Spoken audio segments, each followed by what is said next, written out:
Hello, today I'm joined by my guest, Mr. Simon Leadbetter of We Are Unchained Marketing. It's the one. It's my pleasure to have you back again. We're here today to talk about the fantastic survey that you've done, Voice of an Agent, which I think I've said this before. I think it's the perfect name for a competition, a singing competition for agents.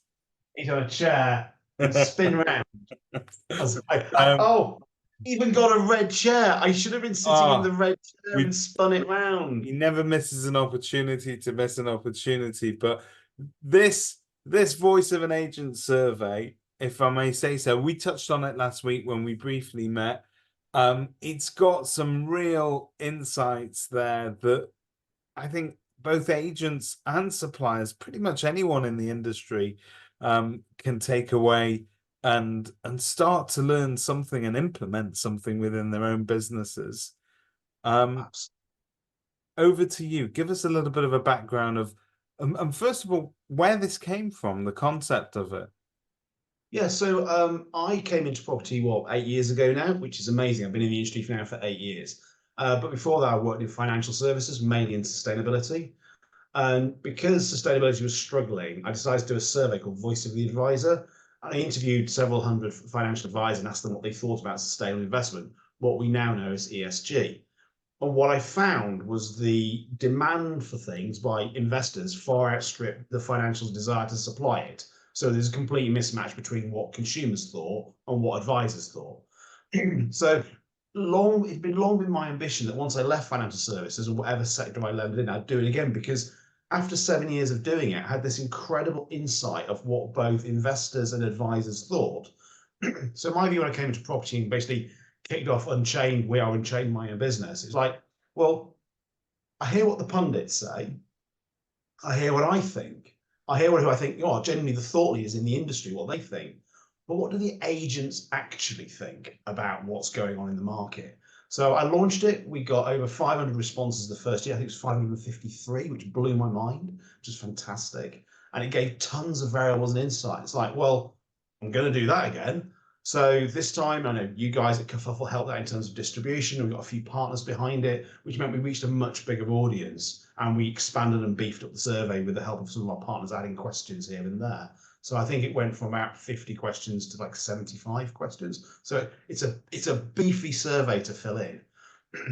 And yes, we got to the second year. It's gone out. We've got 841 responses. I didn't quite get to 1,000, which was my target. Next But time, next time, I'm going to smash through 1,000 but because we've covered consensus before, and a sample size any more than 1,000, nobody thinks is relevant to stay within that quota. Really, I mean, what we're saying is statistically, it's a very sizable sample, isn't it? it's really statistically significant in the market research society jargon. So, you can cut the data in several ways. If it's too small, you can only do the absolute numbers. But I've been able to divide up sales and lettings. I've been able to divide up self-employed and not self-employed. I've been able to divide up growth agents and non-growth agents. And I've just kind of kept cutting the data to kind of find out what the dynamics are in the industry. So I now know that I think growth agents are 9% more active on all social media.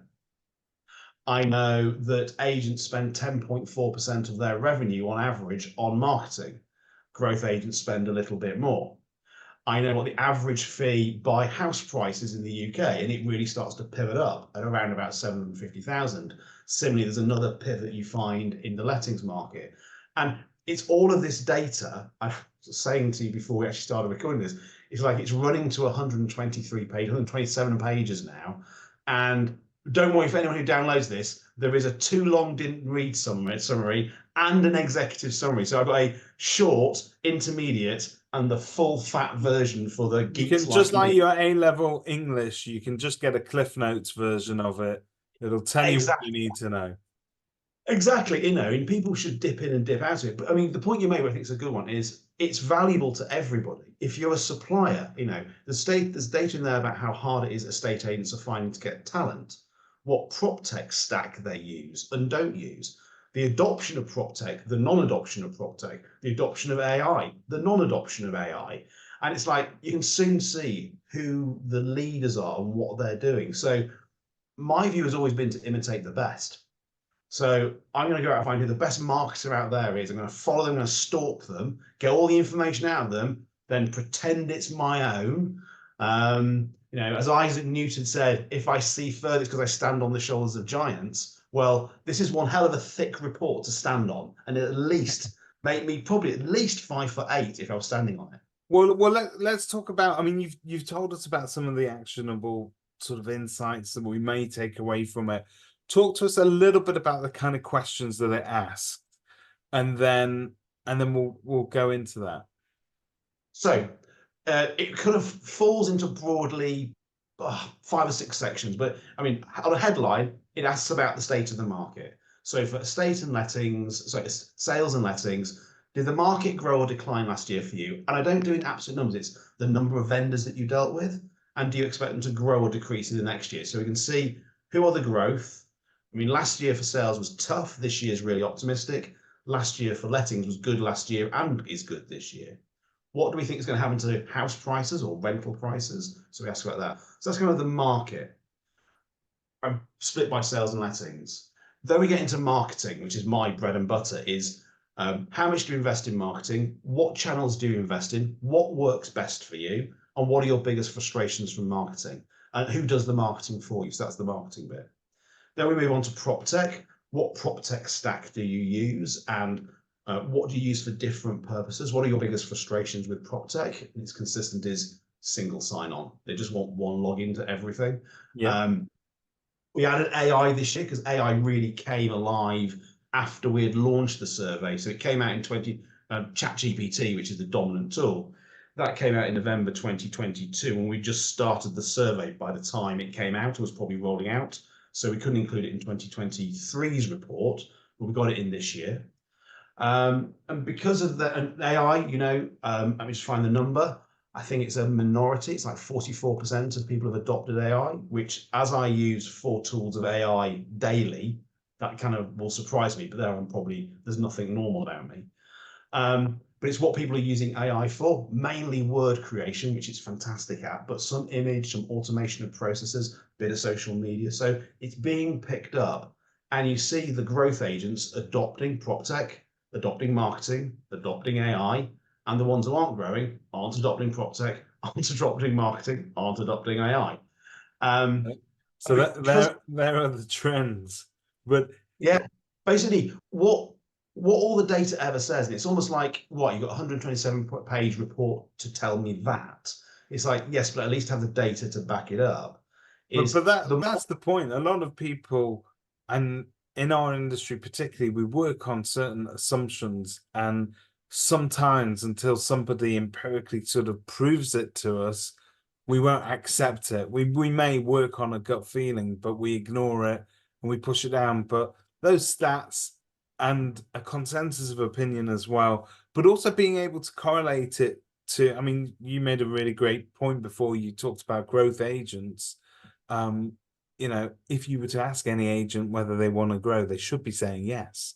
So therefore, this gives them the perfect marketing formula of what they have to do, because as you said, you take inspiration from others and you replicate that. Yeah, It's not exactly. rocket science, but sometimes you need somebody to show the way. And there's no shame in imitating people who are successful. If you run a business, you want to be successful. So go and look at what the successful do. And I was speaking to a great friend of mine who runs a very successful company in a completely different sector the other day, and he asked me if something I'd sent him had been done on AI. And I said, what I've learned since AI came out is how many biases. I teach about confirmation bias on my 30 years of marketing course. Everything we know is actually wrong. And I advise him, one thing I do when I get something and I have an initial reaction to it, I'll take it, I'll bung it into ChatGPT and say, what does this say? Because the way I've interpreted it is based on all my biases, all my prejudices, all my experiences. I'm not talking about general email stuff, but quite a weighty kind of argument. I thought, you know what? I will have read into this what I want to read into this. What I say about the voice of the agent is whatever you think is right. You may go, I use this channel because it's the most effective channel. What other channels do you use? None. So how do you know that's the most effective channel if you're not using any others? So what Voice of the Agent says is this takes a large span of views, and the most successful are using these few channels. Which ones are you missing? Because copy them, go and use those channels, because if they're Yep. saying they're getting success, you could be even more successful by adding an additional channel to your marketing mix. So that's all it's about. Is I want our industry to be the best it could possibly be. I could do this, hold it behind a paywall and not give it to anyone. But I know. Well, that's going to be my next question. You mentioned paywall. I was going to ask you two things. When is it live and what does it cost? So comes out on the 15th of April. Because it does take a long time to actually prepare. Hopefully by next year I'll have a team to help me, because that'll make my life a lot easier. I used to have more hair when I started. Comes out on the 15th of April. We're recording a week before, basically get a video ready about it and getting all the press stuff done. So there'll be a lot of stuff put in the media for free. If you want to download the report, there'll be a website release. Just log in, put your email address, and you send the report. It's fair to say a lot of the stuff will be able to be just free in the trade press. But if you want a full copy of the report, the only value exchange I want is you give me your email address, you get the report. It's yours completely free, and everything within it. And use it at will. Use it in anger, put it on a shelf, use it at a doorstop. Whatever you want to do with it, it's up to you what you do with it. But it's completely gratis, totally free. And people who want to do something with it but need that little bit of expert guidance can obviously sit down with you. Yeah, well, the two uses of it, and that's the point. The two uses of it are use it as it is. So that's the basic one. The two possible alternative uses are: is there a specific data cut that you'd like me to do? Because I've got all these variables. I could spend the next year processing, correlating, regressing, cutting, all that kind of stuff. And we've actually included a section because David Linley of By Design asked me a very specific question last year about the report. So I went and did the analysis, and we both went, light bulb. So as a result of that, we've included that question, that analysis in this year's report anyway. So he doesn't need to ask again. But someone else out there might go, I'm really curious about, you've asked those two questions. Could you put the two together and tell me what? I've just finished off the content because there was a big change this year, apart from the demography we've always had, is we actually added two sections about mental health and discrimination, which part of my work with Agents Together and now as an ambassador of the Property Mark Trust, I thought it was kind of important to find out what the mental state of the nation was. And it's fair to say it's pretty grim. So I'm going to get this right. Let's go. There was just about to be my next question. How grim is it? Because people like you and I that get to talk to a lot of people within the industry, a lot of agents, there is an awful lot of stress. There's a lot of issues. There's a lot of problems.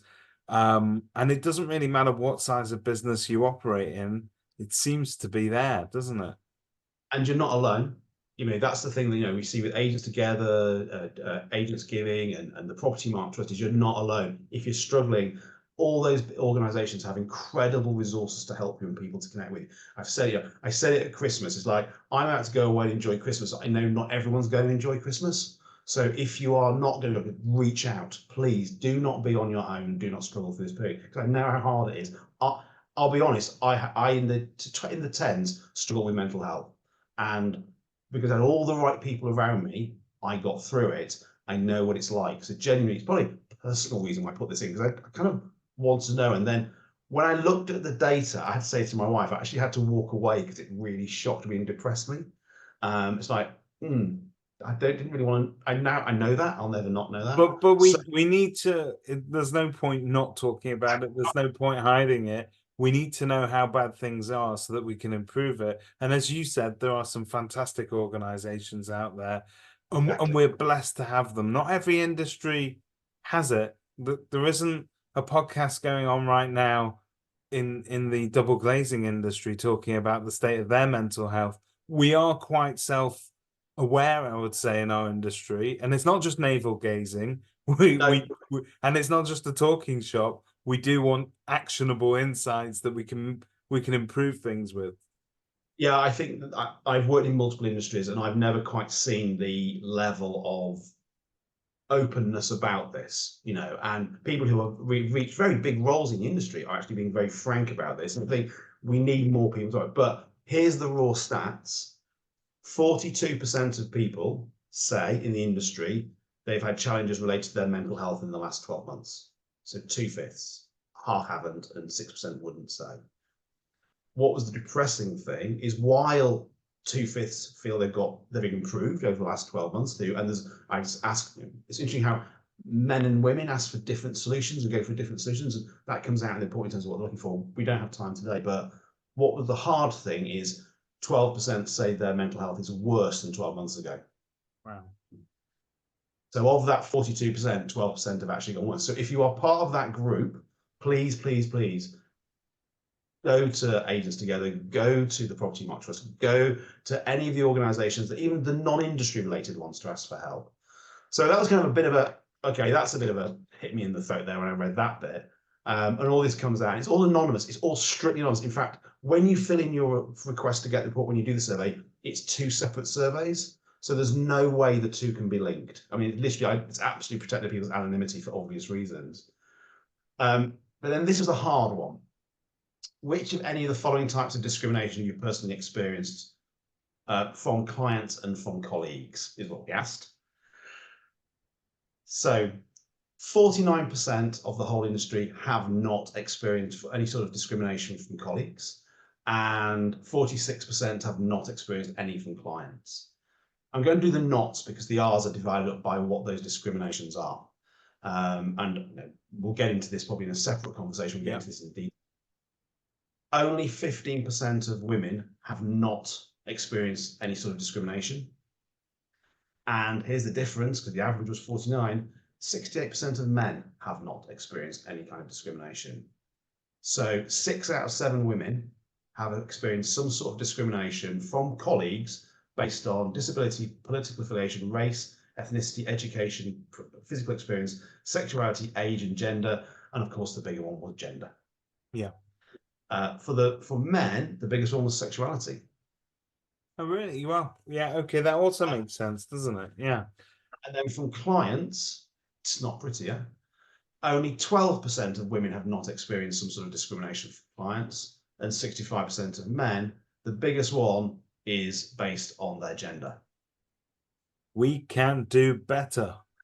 That's what we can know. do so much better. I mean, we can do so much better, and it's suddenly got very serious. But you know, I think that was the point of voice. What is a voice of the agent unless we ask about the hard stuff too? I think it's an excellent piece of work, and you know, I'm a big fan, but it's important. I'm a big fan of having the conversations that are difficult, and we need to start by asking questions and getting those answers in. And it's a bit like the mental health story. We know that there are things that we need to address. You know, by talking about them, it doesn't necessarily make us, it makes us stronger. It doesn't in any way Absolutely. And I bet, and I will do this cut. If I cut the successful, the growth agents, I bet the same incidence of mental health and discrimination for them. You know, even who from the outside world look successful, I can guarantee you they've got their demons, they've got imposter syndrome, they've suffered all sorts of challenges to get where they've got to. It is across the board. Now, hey, let's be pleased. The majority report not having any. Good. But it's such a sizable minority on the mental health, and it's the majority, especially amongst women, for the discrimination. We'll have to do so much better as an industry. I mean, I've really lowered the tone, haven't I? I mean, no. To pick it back up again. No, I think this is great. This will give us the raw data that we need because, you know, more importantly, Simon, and hats off to you, you're asking the questions that no one else seems to be asking at the moment. And there's such a wide spread of different questions there in different sort of genres and different corners of the market, but also the marketplace. So the agents that we've got such a diverse collection of agents in terms of the type of agents that they are. So self-employed, growth agents, you've got more, I mean, you talked about David Lindley before, so that's interesting because the upper end of the market does very different things than you may first assume. Fees and so on are very interesting at that end of the market. I'm not going to spoil it, no spoilers, but I've got a feeling what it's going to bear out. But this is great, and we need this data, and we need to be able to read it, talk about it. And for my part, I hope that every bit of industry press is absolutely abuzz with this by April 15th, and that we're really using this as a not just a talking point, but really a starting point to making things better. Last year, how many people read it, the results of it? And this year, how many people do you think are going to get access to it? Well, it was in the week it went out on one of the trade titles. I think it was the most read title they had. I think it was like 6,000 reads. We had about 3,000 downloads from our site. And I think from the numbers that other people sent out, I think it was somewhere between 10 and 13,000 people would have received it. Now, received it doesn't mean they've read it. I'm enough aware of that. But it touched, and I mean, at least I think they've read the executive summary if they actually downloaded it. So yeah, it went to 10, 11, 12,000, 30,000 people, which was amazing. It's why I said it's not a one-off. I'm going to do it again. I would love it if everybody just read it. And by all means, give me feedback. Let's make it better next year. Let's ask different questions next year. Let's find out what this industry thinks, because we have a platform to ask whatever we want. And I would like it if, 15, 16, 17, 20,000 people read it, because we'll all gain from the knowledge. And guarantee you, a minority will do anything, because that's the reality. But that minority will be better. They'll be more successful, and they'll give better customer service. They'll be happier people, and the industry gradually improves. Before we let you go, because I'm sure the survey will also bear out that agents have a particularly low attention span, so we can't go on for much longer, particularly this agent right here. But oh no, sorry, I'm just doing that. One of the best comments I got, because there's some free text comments I put is, and one of them was, "I'm bored now," and they didn't fill any of the rest. Well, there you go. There you go. They gave me the important stuff, the real hard market stuff, but once it got into like prop tech and AI, like, I'm bored now. There, but for the grace of God goes any of us. So, talking about, we very often ask people that come on and talk to us for one mind-blowing statistic or a quote, something that we can grab. And yours was that only a fifth of agents put the most effective channel for brand growth in their top 5 marketing activities. Now, we can leave that hanging in the air if you want, or you can unpack it a little bit. It's up to you. Oh, okay. Well, hang on. What would you like me to do? Would you like me to tell the answer? Or would you like the answer hanging there in the ether? Should we break the fourth wall? Tune in to find out on April the 15th.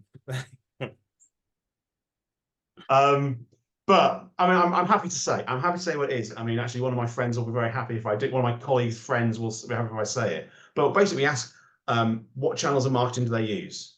And actually, this channel, this particular tactic, has gone down since last year, which blew my mind. I don't know. Should I say, or should I just tease it and leave it? You've got to say. I think you've got to say. So last year, 28%, this year, 21%, I think it was from memory. Don't quote me on that, it's around that number, but it's fallen. Public relations. PR has the highest ROI of any marketing you have to pay for. Now, social media you don't have to pay for unless you do paid social. Some blog content you don't have to pay for. So there's other channels you use that are free. So there's the free stuff, the earned and the shared and the owned stuff. But when it comes to you actually have to make a cost, you have to pay for PR. Actually, you can do it yourself very effectively. PR has the highest ROI, but only one, and we're supposed to be intimately involved in our communities. We're supposed to have our voice out there, that we are the voice of property in where I am, Boxmoor, wherever you are, the voice of wherever you are. I am the voice of property here. And we don't use PR. Wow. And it's just, I can almost guess now who your colleague is that will be very excited. So as one of 3 people, for the viewers at home, we're going to play a game. Is it Chris Watkin? Could it be Russell Quirk? Or number three, is it Jerry Lyons? Answer on the podcast. I should say friends, plural, in fact, actually. Yeah, I mean, when I got it, I thought, how can it go down? That's insane. It's like, So Simon, just for people watching this, I mean, that is staggering. Is it for, are we saying in effect that we've got bored of creating blog content, for instance, that is in effect our local PR? Should we be sending stuff into our local newspapers saying this is what we've done, this is what we're covering? What's your take on it? so there's a big difference between what we believe is the right thing to do and what consume. One of the things that really comes out in the report is the difference between consumers and the industry. So we love social media because it's free. Now we love putting stuff on social. For those that do it, it's number one amongst all agents and growth agents. Growth agents are just 1% more active on social media, but they're 9% across all channels. That was the number that the 9% came from. It's like I know one really good, brilliant. He runs a brilliant agency, and I told him very early on: PR, email, social media, and direct mail. They're the four you should do. I mean, they are the four horsemen of the marketing apocalypse of doing marketing in this industry to get the right people. Those four things: PR, email, social media, and direct mail. Word of mouth looks after itself, and obviously canvassing all those things which are part of the industry. But from a pure marketing perspective, those four things. Have you an email? No, I haven't got around to it. It's like, why not? It's a bit boring. What am I going to say? Okay. Let's go back to first principles. Is every single month there is the house price index, there's the land registry, there's market data, there's interest rate changes, and all that data is national. Make it locally relevant. Through to the press. I mean, local newspapers still exist and still have quite a nice readership, but they've slashed their resources. Send them content. Send them content. Keep sending the content. Eventually they'll know you're the go-to person when they want someone to comment on what's going on. Parish magazines, local radio, influencers, micro-influencers. It's a content war out there. And, as Christopher Watkin would say, if you do video, you'll be a success. As Russell say, do PR. Use the credibility of other people to get your message across. And as you can tell, I can waffle on for England. And it's consistency, and keep doing it. And don't think just because you're boring yourself with it that your audience are getting bored with it, because they may just see you. We know this, that social media feeds, and LinkedIn's a great one. I mean, you and I have had a few exchanges on LinkedIn. I love LinkedIn at the moment for professional engagement. And I'll let you in on a secret.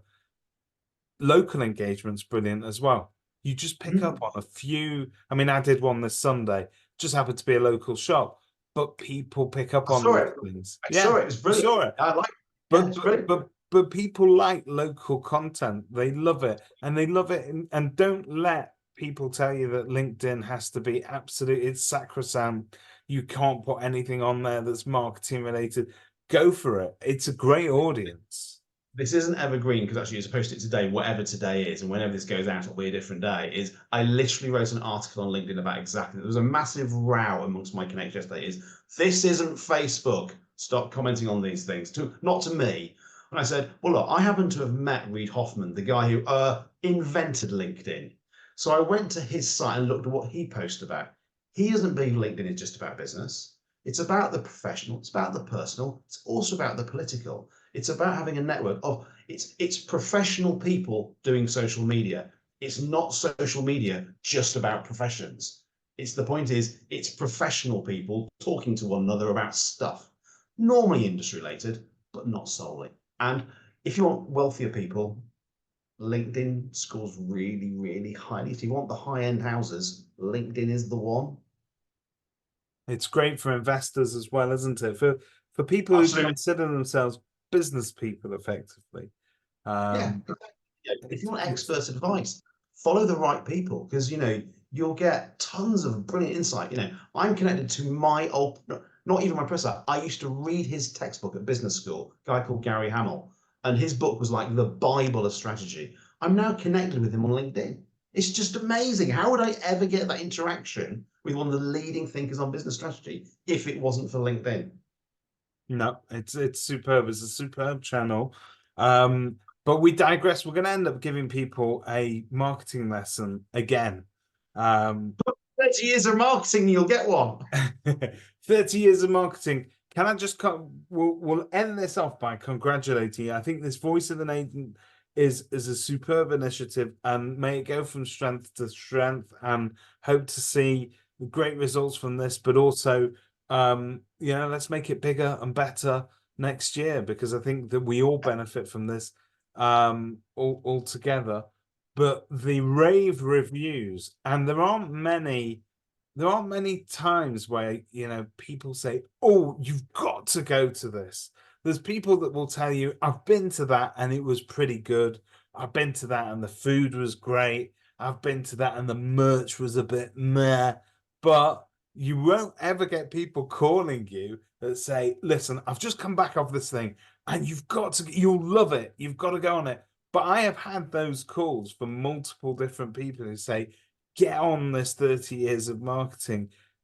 It has really been, it had rave reviews. So I know that you've taken it through the West End. It's been on Broadway. Are you going to extend it? Is it going to be an ongoing thing, Simon? For as long as people want it, I'll do it. So we've done Leeds, we've done Bristol, we've done London, we've done Milton Keynes. We did Hertfordshire, which is near where I live. So that was where we tested it the first 2 times. But we're coming to London in April, then Lincoln, then Manchester, then Portsmouth, then Newcastle, then Exeter. And while I'm getting towards the end of this year, I'll reach out and go, where would people like it to come next? Because for me, the presentation is done. I just improve it each time based on the latest data. But to me, it's just a really nice day meeting the industry. And every person I speak to makes it better. And I learn more about our industry and they learn more about marketing. So it's constantly improving. I love some of the people who've come to the very first one to come to one in a couple of years' time and go, oh, it's so different from what it was. But it sounds to humble brag. I am so humbled by the feedback. When I got my wife, because my business partner reads the feedback surveys when we're driving back from wherever we are, and it's 10 out of 10, 10 out of 10, 10 out of 10, 10 out of 10, 10 out of 10. But then the comments are like, okay, I need to pull over and wipe it. It's like, how have I managed to create this thing? It's like my child is loved. You know what? So I obviously compared it to a production or a play, but it is unique. It's unique because there isn't anybody offering up that volume of insight in one place, but also in a relatable manner from what I can hear. So it's absolutely superb. Get on it. If you're not already on it, get on it. Early bird tickets are there. Early bird tickets are there. It's basically the equivalent cost of 1 high street coffee a week. That's the equivalent price to you at the early bird price. If you bought yourself a high street coffee a week for a year and put that away and said didn't have 1 coffee a week, you can pay for this course and you'll learn everything you would learn with 30 years of marketing experience, a first degree, a second degree, 2 MBAs, a diploma, and a whole other bunch of letters after my name that make me sound like a right whatever. But the point is, it's all literally in one day. Simon's paid for all those letters. You don't have to. You don't have to. Exactly. You to go and get it. I've read all these books. You can't see them, it's blurred. I've read all these books, all about marketing. So you don't have to. It's brilliant, and the whole thing is brilliant, and really excited to see what comes next. Thank you for everything that you're doing for our industry at every level. It's a really, you said we went on a bit of a downer before, but here's the upkick. It's an exciting time because we've never had these tools available. We've never had these channels available. We've never had these insights available to allow us to actually move on productively. So I'm feeling good about it. Never been a better time to be in this industry. There's never been a better time to be in this industry. We are on the cusp of quite an exciting, a very exciting period, I think. It's all showing interesting signs for me. Now, I am so glad I joined the industry because 2016, just after the Brexit vote, it was a bit squeaky with what was going on with transactions at the time. It's like, have I made a really bad career mistake? He's a brave man, a brave man. And that was no comment on the merits of Brexit. That was just saying it restricted the market for a period because uncertainty does that. A He says separate webinar on Brexit will be available at some future point. We're not allowed to talk about it at all. No. Done. That came up last night, hence the conversation about what we should go on LinkedIn. Simon, thank you very much for your time and thanks for everything you're doing. I look forward to speaking to you soon. Take care, David. Cheers, mate.